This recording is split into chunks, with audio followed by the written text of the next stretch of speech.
आगे बड़ी खबर जयपुर से। धार्मिक कार्यक्रम में नो तिलक नो एंट्री।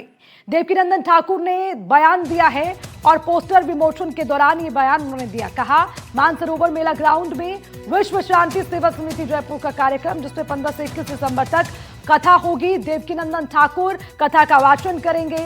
तिलक लगाकर नहीं आने वालों की एंट्री नहीं होगी। कथावाचक देवकीनंदन ठाकुर के एक बयान पर सुर्खियां बटोरने लगे, क्योंकि दरअसल जयपुर के मानसरोवर पार्क में देवकीनंदन ठाकुर की भागवत कथा हो रही है, जिसमें एंट्री गेट पर ही तिलक नहीं तो एंट्री नहीं का बोर्ड लगा दिया गया। देवकीनंदन ठाकुर ने कहा, आजादी के बाद हिंदू प्रतीकों का मजाक उड़ाया गया। सनातन को समझने के लिए तिलक जरूरी है। शास्त्रों में तिलक के बिना पूजा पूर्ण नहीं है। आजादी के बाद से प्रतीकों को निशाना बनाया गया था और अब वो ये कह रहे हैं कि अगर तिलक नहीं तो एंट्री नहीं। तिलक के बिना धार्मिक आचरण अधूरा है। भगवान राम स्वयं तिलक लगाते थे, भगवान कृष्ण भी तिलक धारण करते थे, देवता तिलक लगाते थे, तो श्रद्धालु क्यों नहीं? सनातन संस्कृति के लिए प्रतीकों का सम्मान जरूरी है। जयपुर में मानसरोवर के वीटी रोड ग्राउंड पर श्रीमद् भगवत कथा का आयोजन हो रहा है। यहाँ पर कथावाचक देवकीनंदन ठाकुर यहाँ पर कथा का जो आयोजन है वो कर रहे हैं, यहाँ पर कथा कर रहे हैं। आप देख सकते हैं मेरे पीछे कथा का पंडाल है। यहाँ पर जब कथा वाचन के लिए इस पोस्टर का विमोचन हुआ, उसी वक्त जो यहाँ पर कथावाचक हैं देवकीनंदन ठाकुर, उन्होंने ये कहा था कि किसी भी तरीके से बिना किसी को तिलक के एंट्री यहाँ पर नहीं दी जाएगी, बिना किसी तिलक के प्रवेश नहीं दिया जाएगा।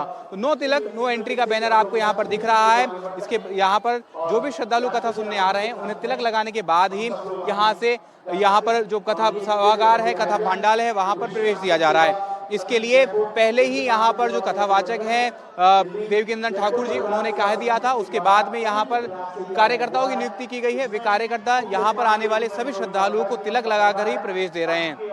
आप देख सकते हैं कुछ यहाँ पर जो कार्यकर्ता हैं जो तिलक लगाने के लिए यहाँ पर मौजूद हैं, उनसे बात करते हैं। क्या नाम है आपका? सारिका गुप्ता। कहाँ से आई हैं आप? डेनमार्क। अच्छा, ये बताइए कि पहले ही कह दिया गया था कि तिलक के बिना एंट्री नहीं होगी। क्या उद्देश्य है इस बात का? क्या तिलक की महिमा है? तिलक की महिमा ये हमारा सनातन का प्रतीक है और ये सबके सिर पे होना चाहिए।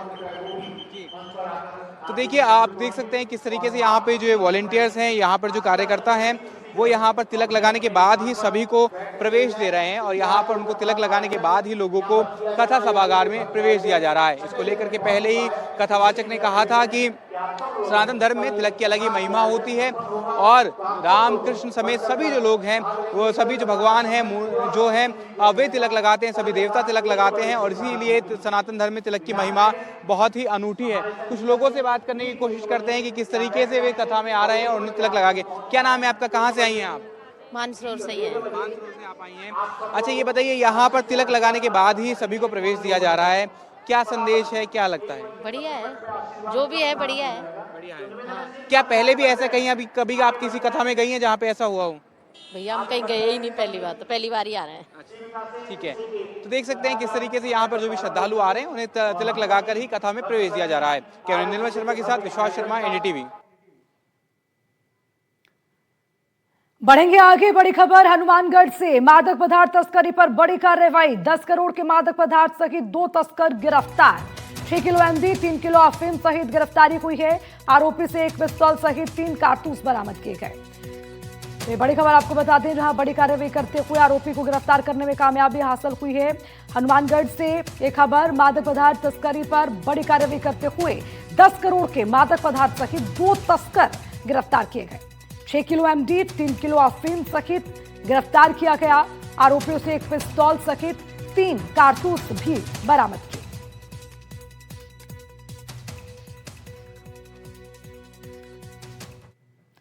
हनुमानगढ़ पुलिस ने नशा तस्करी के खिलाफ बड़ी कार्रवाई को अंजाम दिया है। 10 करोड़ की एमडी ड्रग्स पकड़ी गई। साथ ही आरोपियों के पास से हथियार भी बरामद हुए। 2 तस्करों की गिरफ्तारी राजस्थान में नशे को लेकर एक सवाल खड़ा कर रही है। आखिर नशे का ये कारोबार हनुमानगढ़ में कैसे फैल रहा है?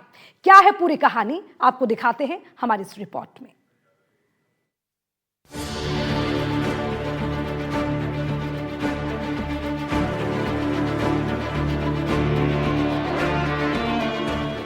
नशे की तस्करी पर पुलिस का प्रहार। एमडी ड्रग्स, अफीम और जिंदा कारतूस बरामद। एमडी ड्रग्स की सबसे बड़ी खेप जब्त। 10 करोड़ की ड्रग्स के कितने सूत्रधार? हनुमानगढ़ पुलिस ने नशा तस्करी के खिलाफ बड़ी कार्रवाई करते हुए 6 किलो एमडी ड्रग्स, 3 किलो अफीम, 1 पिस्तौल और 3 जिंदा कारतूस बरामद किए हैं। इस कार्रवाई को जिले में अब तक की एमडी ड्रग्स की सबसे बड़ी बरामदगी बताया जा रहा है।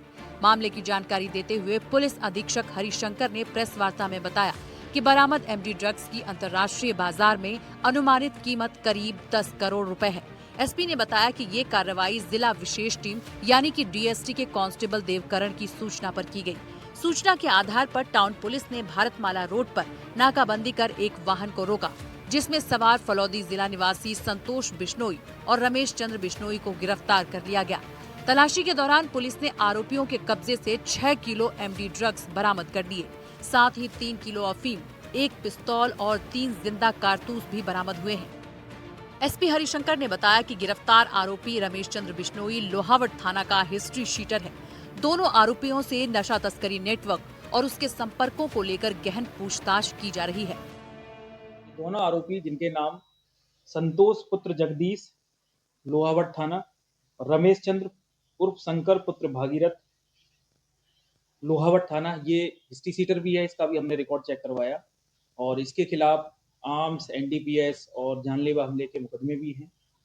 तो ये कंबाइंड कल कार्रवाई डीएसटी और टाउन थाना पुलिस के द्वारा की गई, जिसकी लगभग मार्केट जो बाजार कीमत है अराउंड 10 करोड़ है।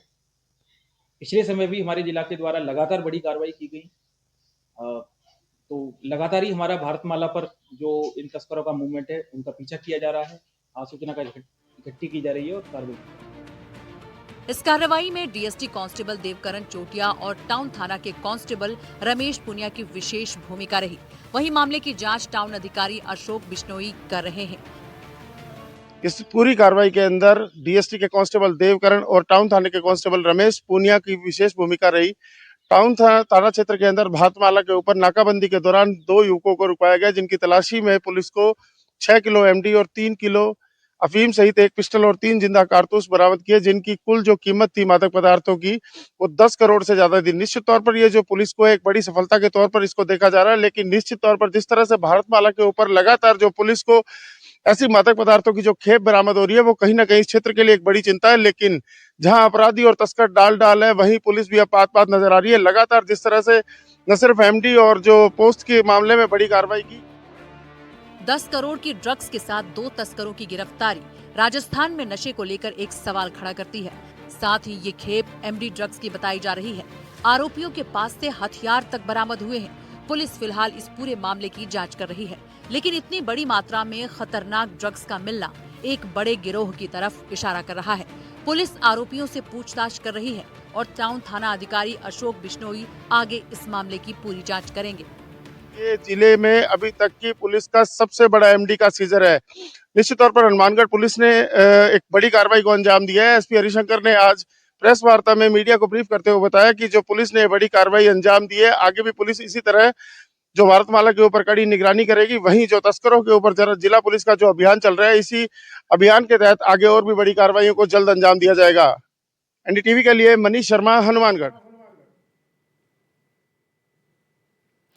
जालौर के दादाल गांव को शिक्षा के क्षेत्र में नई पहचान मिलने वाली है। संसद भवन की तर्ज पर यहां पर स्कूल का निर्माण कराया गया है। 7 करोड़ की लागत से तैयार इस स्कूल में तमाम वो सुविधाएं हैं जो आधुनिक शिक्षा व्यवस्था से यहां के बच्चों को जोड़ेगी। जालौर से देखिए हमारी रिपोर्ट। प्रेरणा आपको कैसे मिली और आपके माता पिता का भी एक सपना था कि शिक्षा को लेकर कुछ बढ़ावा दिया जाए? देखो, लगभग 120 साल पहले हमारे पुरखे जो हैं, हमारे परदादा जी थे, वो बॉम्बे चले गए थे। तो 1906 में उन्होंने पहला कारोबार शुरू किया। तो हमारे गांव छोटा 120 साल के पहले, तो फिर भी जड़ से जुड़े थे, चाहे परदादा हो, दादा हो, सब हो। और फिर 1964 में हमारे पिताजी बेंगलोर चले गए, चतुर्मल जी बेंगलोर चले गए। तो तब से हमारा आना जाना था, कभी साल में एक बार आते थे। पहले तो हमारी पैदाइश इसी घर में हुई जो 800 साल से ये जमीन हमारी है। यहाँ पर हम बैठे हैं, ये घर हमारे पिताजी ने बनाया। ये पहले पुराना कच्चा घर था। तो जन्म हमारा 1969 में यहीं पे हुआ और फिर फर्स्ट फ्यू इयर्स हमारी जो जिंदगी के थे, तो यहीं पे हम गांव में बड़े हुए, इसी गलियों में खेले, इन्हीं कुत्तों के पीछे भागे और इनसे भी खेले। तो फिर स्कूल हमारी जो पहली क्लास जो होती है वो घर से शुरू हुई, गांव से शुरू हुई। फिर जो पढ़ाई की जो फॉर्मल एजुकेशन होती है वो हम अपने गांव में पढ़े यहाँ पे। तो हमारे गांव में जब तब उस जमाने में आई थिंक 6ठी 7वीं तक की क्लास थी, तो 3री तक हम यहाँ पढ़े हैं इसी गांव में। और तब क्लास होती नहीं, जो बड़ी थे बच्चे उनके लिए क्लास थी, छोटे बच्चे थे तो हमको तो मिट्टी में खेलने देते थे। और इसी के साथ इस बुलेटिन में फिलहाल के लिए इतना ही। खबरों का सिलसिला लगातार जारी है, आप देखते रहिए NDTV राजस्थान।